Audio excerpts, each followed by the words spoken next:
How's it going, everybody? How are you? Okay, good. I'm good. Man, I'm doing good. I lost like 80 pounds in the last year and a half, and it's okay. Oh yeah, don't cheer. But one thing I'm struggling with is one thing they don't warn you about is that you lose a lot of weight, it all falls down, because I was over 300 pounds, it was all being held up by scaffolding made of cupcakes and mayonnaise and shit, and now it falls, and now I've got this, whatever, you guys probably call it a fupa, I call it a chastity flap. I have no, it's just not, it floats in water, does that help you, or whatever? Well, if you're ever drowning next to me, grab on, and you'll wish you hadn't, but you'll live, I know I'm still big. I'm still a big girl. I have speaking of bathrooms, I have this weird fat girl revenge that I do where if I go into the bathroom and then a beautiful skinny woman walks in after me and I can tell that she's waiting for everyone to leave so she can take a shit, I stay. I stay and I run the faucet and I whisper something like, "Oh, the most beautiful people do the ugliest thing," and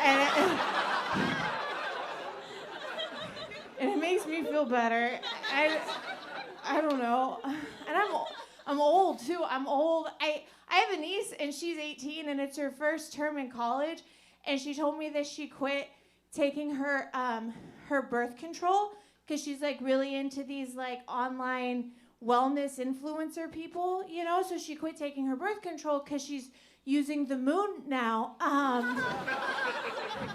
was like, oh, honey, the moon's not the only thing that's going to be big and round. You keep doing that, but it's okay. But then she called me yesterday, and she was sobbing, and I was like, oh, no, she's pregnant, and she was like, oh, Aunt Tori, this guy came in my eye. I was like, oh, thank God. Well, honey, I don't know what to tell you. It's easier to finish college with one eye than two kids. So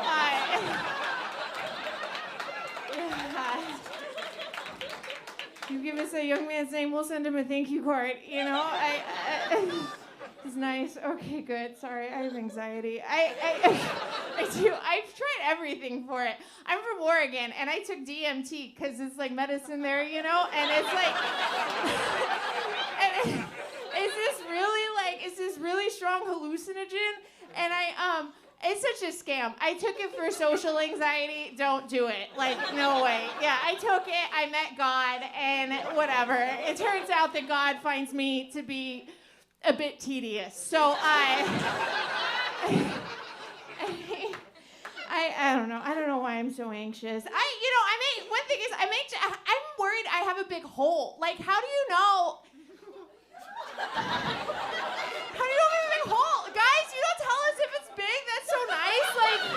I've never had a guy be like, ooh, wide lanes. You guys.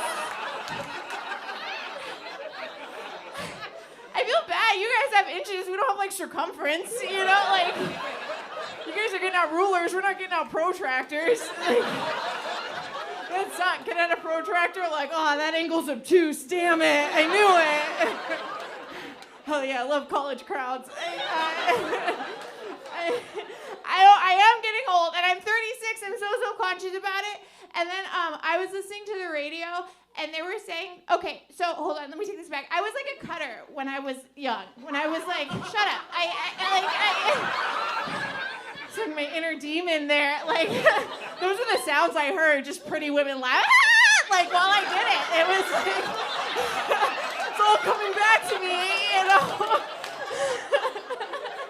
I was a cutter, but I'm old. It's because I'm old. It was the early 2000s. That was the height of self-harm, or the depth, whatever. But I did.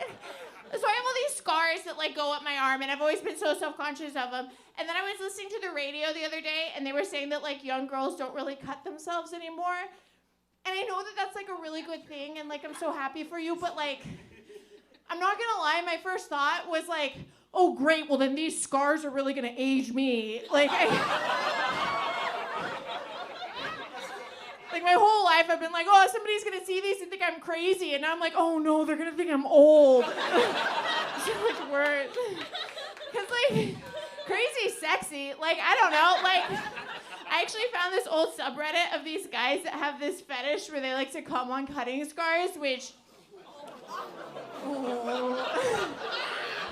well, I don't want to kink shame, but my God, talk about salt in the wound, you know?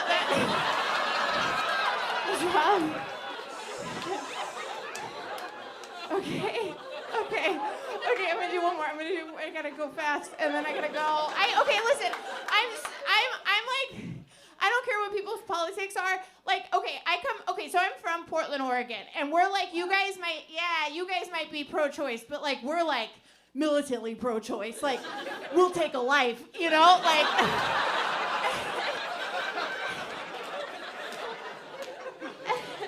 and like, but I was in the car recently with this guy who was like pro-life, and I was like, oh, this is so cool, we're gonna solve this, you know? And so I was like, why are you so pro-life? And he told me his ex-girlfriend had 2 abortions while they were together, but she didn't tell him until after they broke up.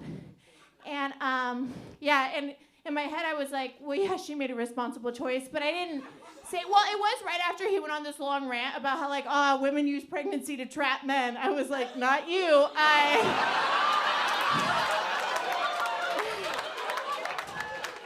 But I didn't say that. I was like, oh, so from your perspective, you feel like she killed your kids. And he's like, yeah, she murdered my family. I was like, take it easy. And then I don't know why I thought it was good timing, but I was like, well, I've had an abortion. Like, do you think I'm a murderer? Like, I just in my head, I was like, ooh, sounds like this guy has a type, you know? Like,